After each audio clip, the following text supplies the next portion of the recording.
Assalamualaikum warahmatullahi wabarakatuh, Ustaz. Masya Allah. Gimana? Alhamdulillah, Ustaz. Masya Allah.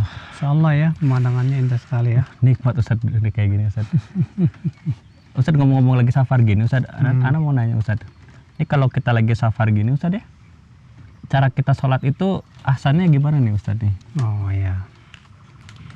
Kalau kita sedang safar, itu sangat disyariatkan, disunahkan kita untuk pertama mengqashar sholat. Apa itu mengqashar sholat? Itu mengurangi jumlah bilangan sholat. Zuhur jadi 2 rakaat, asar jadi 2 rakaat, maghrib tetap 3 rakaat, isya jadi 2 rakaat, dan subuh tetap 2 rakaat tentunya ya. Tentang masalah hukumnya memang khilaf para ulama, apakah mengqashar itu hukumnya sunnah atau wajib, itu ya perkara yang diperselisihkan para ulama ya. Yang jelas Nabi SAW kalau safar selalu mengqashar. Ya, ini yang pertama, kita mengqashar sholat. Yang kedua, boleh menjamak sholat ketika safar kalau memang di sana kita ada kerepotan gitu. Terutama ketika dalam perjalanan ya. Kalau dalam perjalanan kan kita pasti di sana ada jenis dari masyaqqah, apa kesulitan.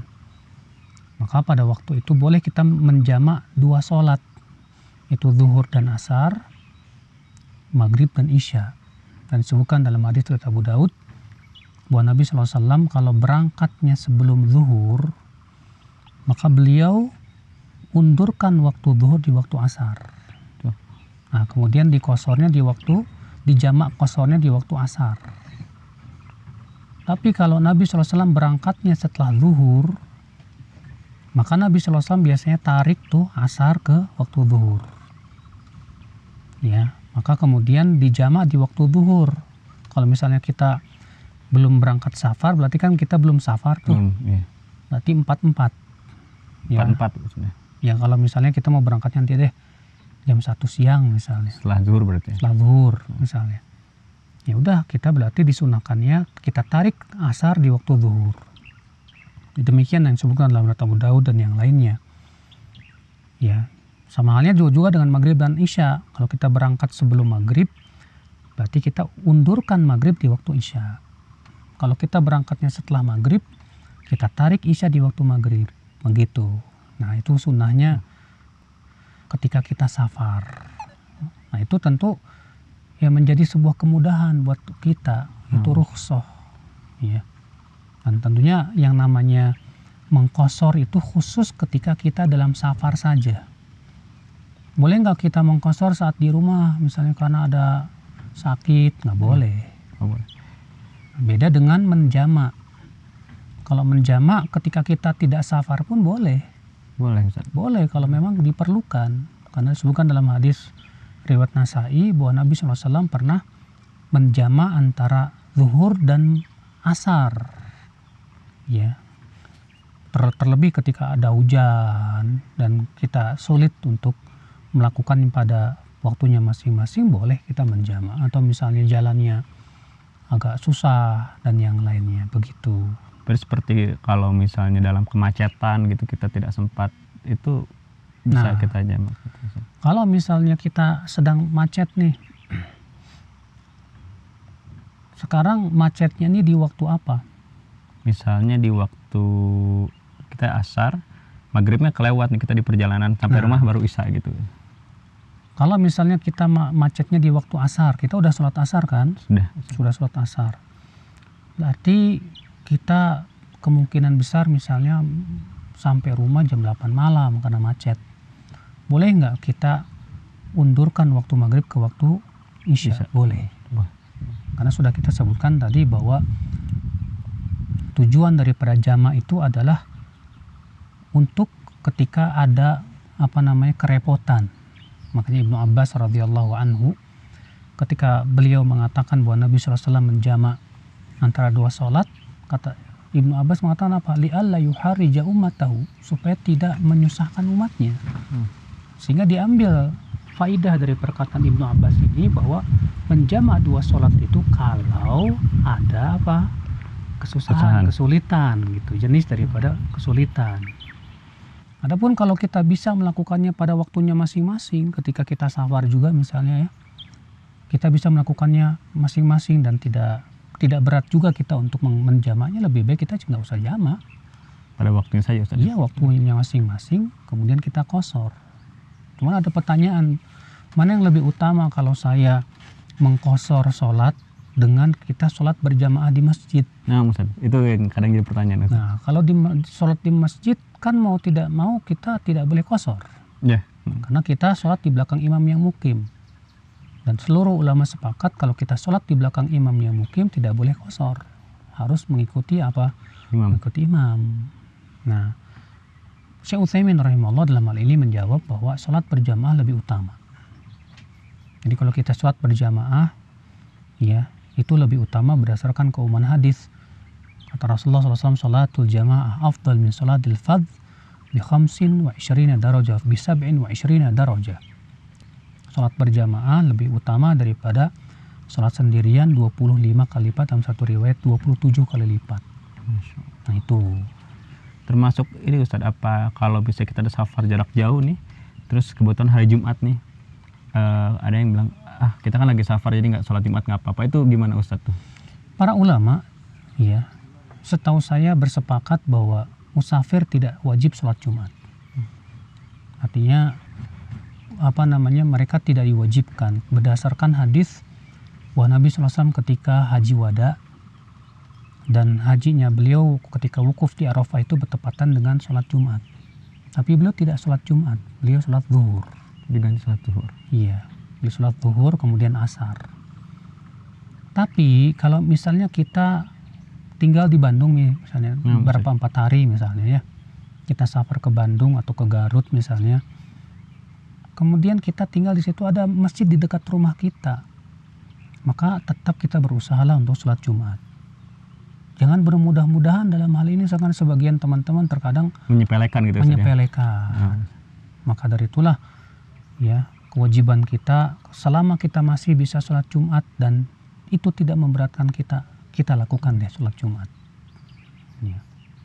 Nah, terakhir Ustaz, batasannya di perkenanan untuk qashar itu seberapa jauh atau seberapa lama Ustaz untuk kita bisa mengqashar itu Ustaz? Ini khilaf para ulama masyhur banget ya. Sampai ada sekitar 15 pendapat. Masya Allah. Ya. Tentang jarak safar, disebut safar itu kapan. Yang masyhur kan kalau di negeri kita mazhab Syafi'i kan. Kalau dalam mazhab Syafi'i itu yaum wa lailah, perjalanan sehari semalamnya sekitar 80 km. Ya, secara kilometernya. Berdasarkan hadis la yahilu limra'atin tu'minu billahi wal yawmil akhir an tusafir yaum wa lailah ila ma'adhi mahramin. Tidak halal bagi seorang wanita safar sehari semalam tanpa mahram. Sehingga hadis ini jadikan patokan oleh beliau bahwa yang namanya safar itu sehari semalam. Namun hadis ini lafadznya banyak. Ada dalam satu riwayat satu hari, dalam satu riwayat 3 hari. Sehingga tidak ada yang bisa jadikan patokan mana, apakah yang 1 hari atau yang 2 hari atau 3 hari ya, atau sehari semalam ya. Kemudian juga hadis-hadis yang menyebutkan tentang jarak safar Nabi itu tidak ada sama sekali menyebutkan jarak. Bahkan ada dalam riwayat Anas yang dikeluarkan Muslim bahwa Nabi SAW apabila keluar 3 mil atau 3 farsakh beliau mengqashar. Sudah bisa mengqashar itu? Maksudnya enggak, ada hadis itu seperti itu. Hadis Anas disebutkan bahwa Rasulullah SAW kalau keluar dari kota Madinah 3 mil atau 3 farsakh, ini terjadi keraguan ya, apakah 3 mil atau 3 farsakh. Kalau 3 mil kan sekitar ya 8 kilo lah. Kalau 3 farsakh ya sekitar 24 kilo. Makanya sebagian ulama seperti Imam Al-Qurtubi seingat saya mengambil yang paling jauh itu 3 farsakh, yaitu 24 kilo dari luar kota. Ya. Dan dalam athar Ibnu Umar kalau keluar kota Madinah sejauh 3 mil beliau sudah mengqashar. Dan disebutkan dalam satu riwayat bahwa Nabi Shallallahu Alaihi Wasallam pernah pergi ke Dzulhulaifah. Dzulhulaifah itu dari kota Madinah ke Dzulhulaifah itu sekitar 10 kilo. Beliau mengqasar. Udah bisa mengqasar. Disebutkan dalam hadis juga bahwa Nabi SAW ketika haji, penduduk Makkah yang sholat bersama Nabi SAW di Mina itu ikut mengqasar. Sementara Mekah dengan Mina itu sekitar 12 kilo. Ya. Sehingga apa yang terjadi? Yang terjadi adalah tidak ada batasan tertentu. Sehingga Syekhul Islam Taimiyah mengatakan karena tidak ada batasan, maka dalam hal ini dikembalikan kepada kebiasaan suatu masyarakat.